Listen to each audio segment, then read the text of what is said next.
స్వామి వెంకటేశ్వర, మిమ్మల్ని గోవింద అని మొదటిగా పిలిచింది నేనే కదా స్వామి?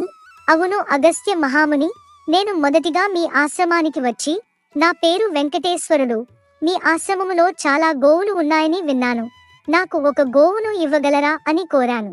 అవును వెంకటేశ్వర, కానీ శ్రీమతి లేకుండా ఒకరికి గోవును ఇవ్వకూడదు కాబట్టి మీరు మీ సతీమణితో వచ్చి గోవులను తీసుకుపొమ్మన్నాను. అవును మహర్షి, ఒకరోజు నేను పద్మావతి సమేతుడనే మీ ఆశ్రమానికి వచ్చాను, కానీ మీరు లేరు. అప్పుడు మీ శిష్యుడితో జరిగిన విషయం చెప్పి గోవును ఇవ్వమని అడిగితే మా గురువుగారు చెప్పనిదే నేను ఇవ్వలేను అన్నాడు. అప్పుడు నేను అక్కడ నుండి కోపంతో వెళ్ళాను.